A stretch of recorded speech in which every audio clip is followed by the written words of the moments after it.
Yang di-Pertua atas peluang yang diberikan untuk saya turut serta dalam perbahasan usul menjunjung kasih Tita Seri Paduka Baginda Yang di-Pertua Agong.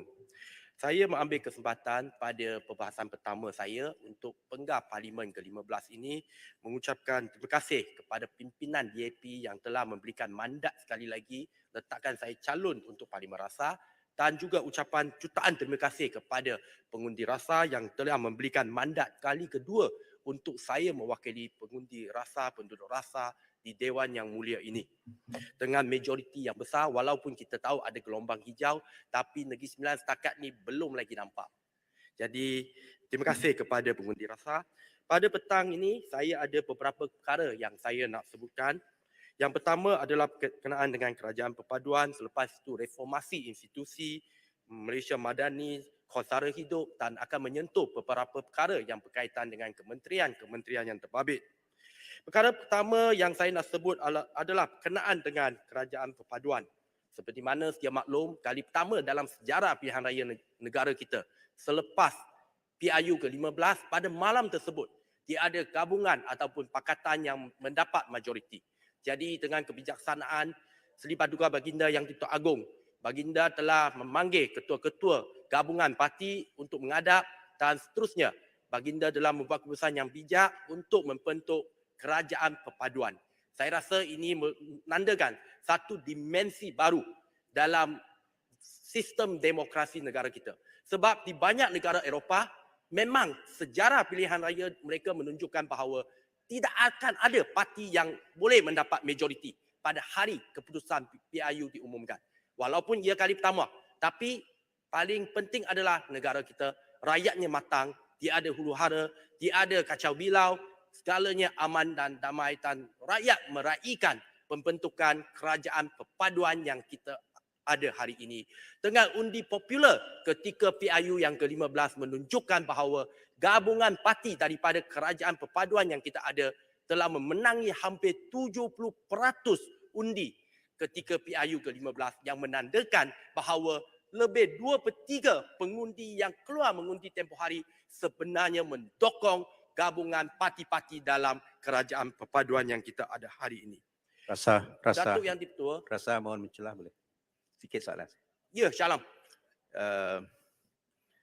Pada pandangan rasa, kenapakah Perikatan Nasional tidak mahu untuk menyahut seruan itu dan bergabung membentuk kerajaan perpaduan yang sepatutnya menjadi uniti kerajaan perpaduan sepenuhnya dalam negara kita ini?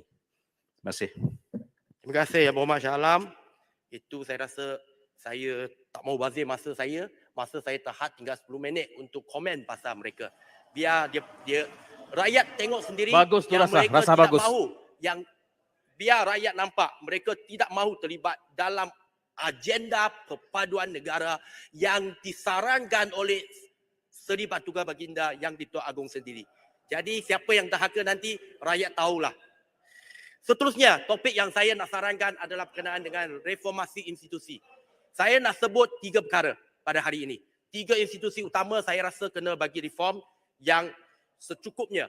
Yang pertama, institusi yang kita ada hari ini, institusi Parlimen.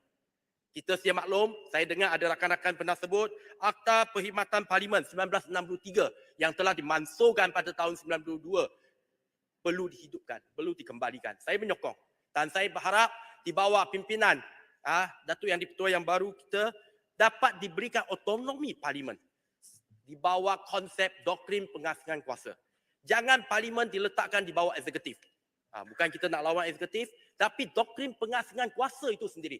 Bagi siapa-siapa yang belajar undang-undang, dia tahu legislatif perlu diasingkan daripada eksekutif agar proses mengubah undang-undang ini dapat memberikan makna yang secukupnya dan suara rakyat boleh dibawa, diketengahkan secara maksimum dan akhirnya ia menepati keperluan semua rakyat. Itu yang kita harap dan saya berharap ia dapat dilakukan dengan cepat. Agensi kedua yang perlukan reformasi institusi adalah SPR. Saya nampak masih ada banyak tambah baik yang boleh kita lakukan terhadap tata kelola perjalanan pilihan raya yang kita ada pada hari ini, terutamanya lantikan-lantikan dalam SPR, terutamanya pesuruhjaya-pesuruhjaya dalam SPR supaya mereka yang dilantik adalah mereka yang tidak mempunyai latar belakang politik, yang boleh membawa ataupun melaksanakan tugas dengan adil dan saksama dan tidak memihak kepada mana-mana parti politik. Institusi ketiga yang saya rasa perlu diberikan perhatian adalah SPRM. Izinkan saya merujuk kepada indeks persepsi rasuah ataupun Corruption Perception Index yang dikeluarkan oleh Transparency International baru-baru ini. Indeks ni dikeluarkan sejak 1995 secara tahunan. Untuk makluman semua, Dewan Yang Mulia ini secara faktanya, skor ataupun mata yang diperolehi oleh negara kita ada pada tahun lepas, 2022 adalah 47 mata. Bayangkanlah, kalau kita masuk exam, kita dapat 47. Kurang daripada separuh. Macam mana nak lulus? Ia menunjukkan bahawa persepsi rasuah tu sangat teruk. Persepsi rasuah tu sesuatu yang akan membelengkui kepimpinan negara kita dan sistem yang kita ada. Jadi saya mohon kerajaan yang kita ada supaya membetulkan ni.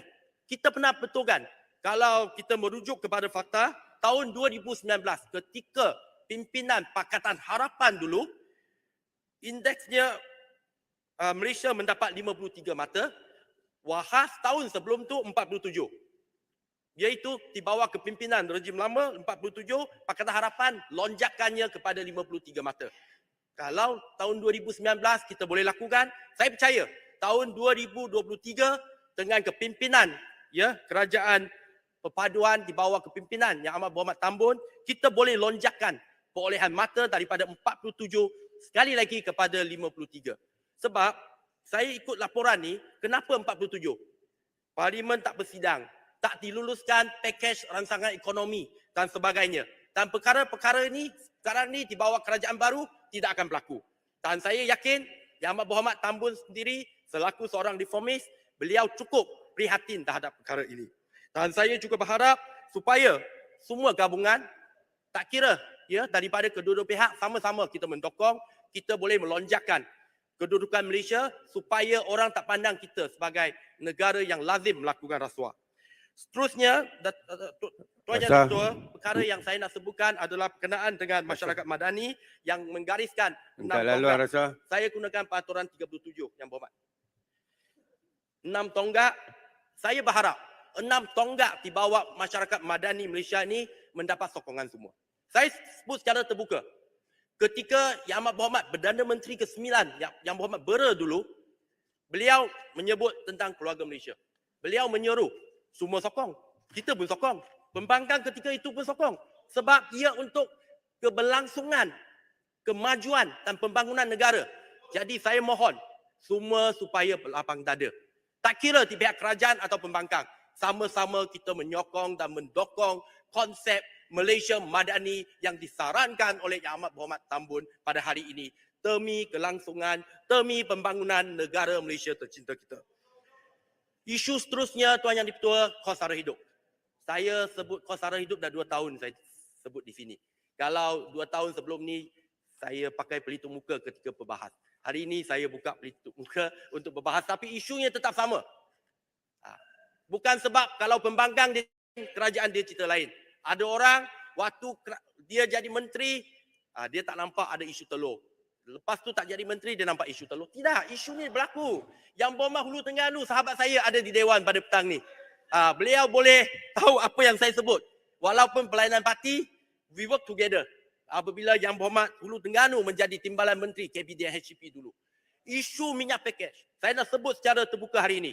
Saranan saya pernah buat ketika Yang Berhormat Kapit menjadi menteri KBDN HCP dulu. Saya kata apa?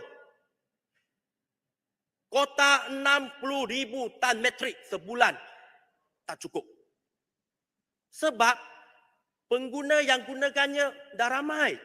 Sebab tu selalu tak ada stok. Tak cukup bekalan di pasaran. Di tempat saya, bila pegawai tinggi turun, ada stok. Hari biasa tak ada stok. Jadi macam mana sebagai langkah singkat dia? Tambahkan kota dia. Daripada 60,000 tan metrik satu bulan, sekurang-kurangnya naikkan kepada 70 ataupun 75 tan metrik. Untuk sementara, mungkin 3 bulan, mungkin 6 bulan, kita pantau keadaan dan kita kaji semula apakah ada keperluan jangka masa panjang. Itu yang perlu kita lakukan. Jangan kita paksa rakyat beli minyak botol yang lebih mahal. Itu yang sepatutnya dilakukan. Saya pernah sarankan kepada kerajaan sebelum ni. Dan hari ini saya mohon supaya kerajaan yang kita ada, menteri baru kita, supaya kaji saranan saya ini. Demi kepentingan Yang Berhormat Rasa, khasnya golongan saya B40. minta laluan sikit, Minta maaf. sikit saja. Tak ada, masa tak cukup, saya ada banyak topik. Jadi saya mohon, perkara ini perlu kita kaji. Tapi saya kena puji kerajaan yang ada hari ini, khasnya Menteri KBDN, walaupun harga minyak sawit mentah dunia naik sikit, kita tahu. Tapi harga minyak masak botol tak pernah dinaikkan sejak kerajaan perpaduan memegang kuasa sehingga hari ini. Ia menandakan keprihatinan daripada kerajaan yang kita ada. Kita tak gunakan perkataan prihatin tu setakat cakap saja mulut, tapi kita laksanakan. Itu yang kita nak. Jadi saya harap isu telur ni pun dapat kita laksanakan. Pihak Kementerian Pertanian khususnya boleh menetapkan satu tempoh. Bila kita nak input telur ni? Bukan selama-lamanya. Tapi saya nampak ada keperluan untuk dia import untuk sementara. Jangka singkat. Tapi berapa lama? Kena gariskan. Sementara itu, kita kena gariskan jangka panjang kita. Apa rancangan jangka panjang kita? Untuk merancangkan industri penternakan ayam yang menghasilkan telur ayam secara tempatan. Itu yang kita kena rancang supaya masalah ni tak berlaku. Dan untuk Kementerian Pertanian dan juga Keterjaminan Makanan, ni namanya hebat. Saya harap dengan penjenamaan semula nama ni, dia boleh menjamin makanan tempatan sentiasa cukup. Sebab apa saya kata macam tu?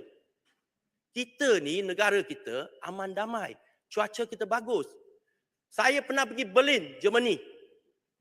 Dia jual pisang. Orang Jerman suka makan pisang. Tapi pisang dia bukan pisang dari Malaysia. Pisang dari Ecuador. Takkan kita tak boleh nak ekspor pergi Germany.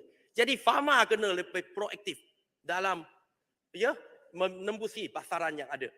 Sama juga penanaman jagung. Cuaca kita sesuai. Kalau untuk makanan ayam tu jagung dengan soya. Soya tu payahlah. Jangan cakap Malaysia nak tanam soya nanti orang gelak. Tapi jagung tu kita boleh. Kita kena usahakan. Ada mungkin MOSTI boleh bantu perancangan jangka panjang supaya perkara ini kita localize. Tuan Yang Di-Pertua, perkara seterusnya yang saya nak sebut adalah berkenaan dengan artikel 15A Perlembagaan Persekutuan berkenaan dengan kewarganegaraan. 2 hari lepas saya menerima jawapan daripada Yang Berhormat Menteri KDN. Saya nampak jawapannya sama. Ya, sepanjang saya ada di sini, 3 orang menteri dalam negeri, 3 memberikan jawapan sama. Saya nak sebut spesifik aja. Untuk isu yang mana kanak-kanak yang ayah kandungnya rakyat Malaysia, ibunya warga asing, ibu dan ayah hanya mendaftarkan perkahwinan selepas anak dilahirkan.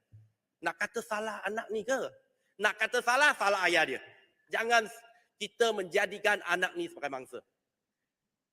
Jadi saya mohon supaya ada satu pendekatan yang lebih holistik daripada Yang Berhormat Menteri baru KDN kita supaya masalah kewarganegaraan ini dapat diselesaikan. Khasnya untuk kumpulan anak-anak yang sepatutnya mereka layak sebenarnya.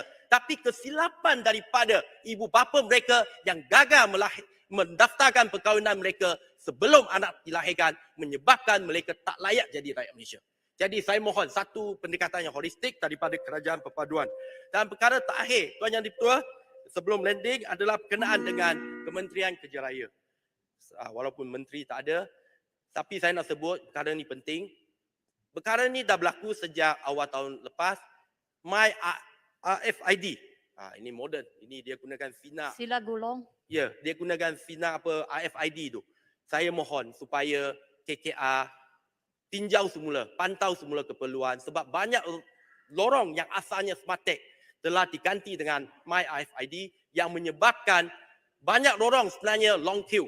Jadi saya mohon Yang Berhormat Menteri baru boleh mengkaji perkara ini yang akhirnya akan membolehkan pengguna jalan raya mengelak daripada kesesakan yang lama, terutamanya di lebuh raya.